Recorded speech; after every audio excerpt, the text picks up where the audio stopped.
Sakina Yuji, along with other distinguished dignitaries.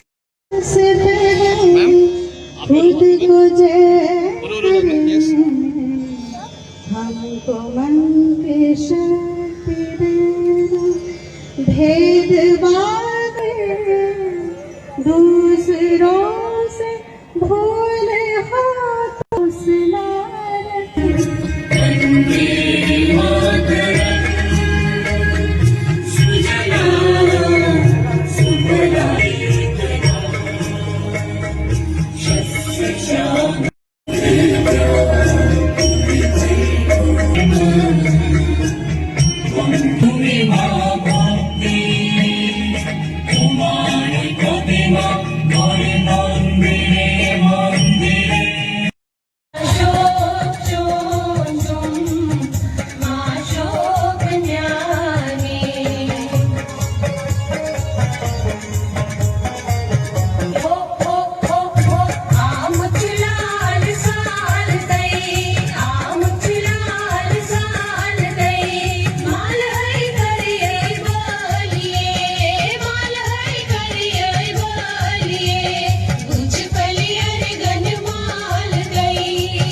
The song presented by our fellow students. Please encourage them and abuse.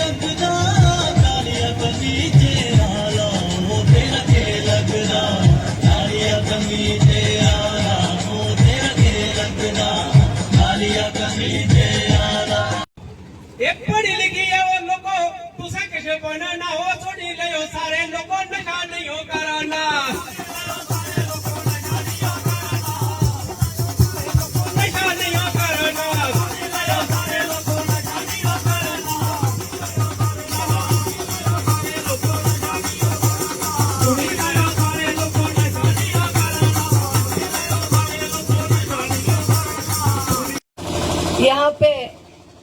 यहाँ की आवाम, मैं आप सबको अपनी तरफ से आदाब, नमस्कार, अस्सलाम वालेकुम। चलें खैर, मैं अपनी तरफ से आप सबको इस कॉलेज की बिल्डिंग के कंप्लीशन पे बहुत बहुत मुबारकबाद देती हूँ, क्योंकि ये एक बहुत बड़ी अचीवमेंट है जो आज इस सरकार के दौरान हुई है, जिस सरकार की क़ियादत ऑनरेबल चीफ मिनिस्टर जनाब उमर अब्दुल्ला साहब कर रहे हैं। क्योंकि अगर कॉलेज में आपके पास इंफ्रास्ट्रक्चर नहीं होगा, आपके पास बैठने की जगह नहीं होगी, आपके पास डेस्क नहीं होगा, आपके पास कंप्यूटर नहीं होगा, आपके पास स्मार्ट क्लास नहीं होगा, आपके पास ऑडिटोरियम नहीं है, तो मुझे लगता है फिर वो पढ़ने का कोई मकसद नहीं है और वो बच्चा या बच्ची जो है वो अपनी पढ़ाई जो है सही तरीके से नहीं कर पाएगी। इसलिए इस सरकार की कोशिश है और आपके जो यहाँ ऑनरेबल एमएलए साहब है, इन्होंने भी इसमें कोशिश की कि ये बिल्डिंग कंप्लीट हो सके, ताकि जो हमारे बच्चे यहाँ पे हैं उनको सही से सही तालीम के साथ साथ सही जगह भी मिल सके जहाँ वो अपनी तालीम को आगे लेके जा सकते हैं। इस सरकार की कोशिश, जिसकी क़ियादत जनाब उमर अब्दुल्ला साहब कर रहे हैं, पिछले 1.5 साल से आपने देखा होगा, हमने कोशिश की कि कहीं पे भी कॉलेज जो है वो विदाउट बिल्डिंग नहीं होना चाहिए। रेंटेड में कॉलेज नहीं चला सकते हैं,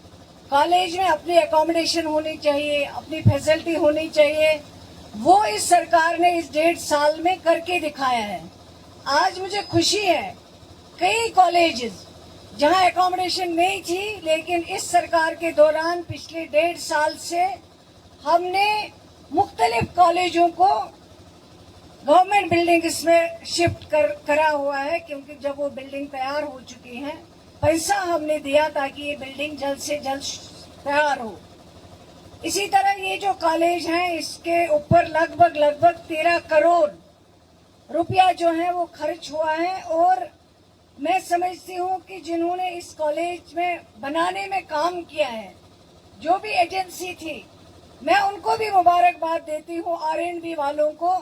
जिन्होंने यहाँ इतनी अच्छी खूबसूरत बिल्डिंग बनाई और जिसमें इस एरिया के हमारे बच्चे और बच्चियाँ तालीम हासिल कर सकते हैं। सरकार की कोशिश है तालीम को ज़्यादा बढ़ावा दे, क्योंकि आपने सुना होगा कई बार हमारे ऑनरेबल चीफ मिनिस्टर साहब जब भी बात करते हैं वो यही कहते हैं कि तालीम और हेल्थ, सेहत और तालीम जो है वो हर जगह पे, चाहे हम मुल्क की सतह की बात करें, चाहे हम रियासती सतह की बात करें, चाहे हम यूटी की बात करें,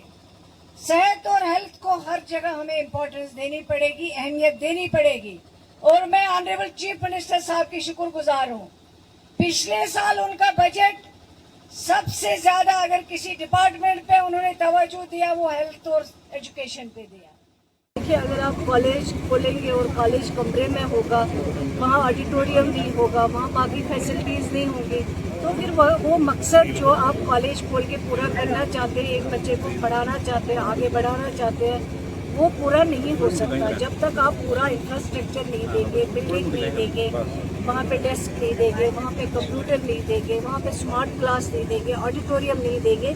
जब ये फैसिलिटी होंगी तो तभी मैं समझती हूँ कि हम फख्र से कह सकते हैं कि हमने एजुकेशन सिस्टम को बेहतर बनाया। हमारी कोशिश है इस सरकार की, जिसकी क़ियादत जनाब उमर अब्दुल्ला साहब कर रहे हैं, हम सब की, हमारे ऑनरेबल MLA साहब है यहाँ के, इसको भी लोगों ने यहाँ चुन के भेजा है। हम सब की कोशिश है कि हम बेहतर से बेहतर एजुकेशन इंफ्रास्ट्रक्चर दें और उसके अंदर सारी फैसिलिटी। लगभग मुझे लगता है 15-20 कॉलेजेस ऐसे थे जो रेंटेड में थे या जिनको अगर एकोमोडेशन थी बहुत कम थी, और इस 1.5 साल में हमने काफ़ी हद तक अचीव किया है। उन कॉलेजेस को हमने बिल्डिंगें बनाई, और जो एजेंसीज, इंजीनियरिंग एजेंसीज हैं जो काम करती थी, कभी कभी काम उनका सुस्त होता था, लेकिन हमारी कोशिश थी कि काम जल्दी हो। और आज आप देख रहे हैं इस तरह की कई बिल्डिंग्स जो है वो हमने बच्चों के हवाले किए ताकि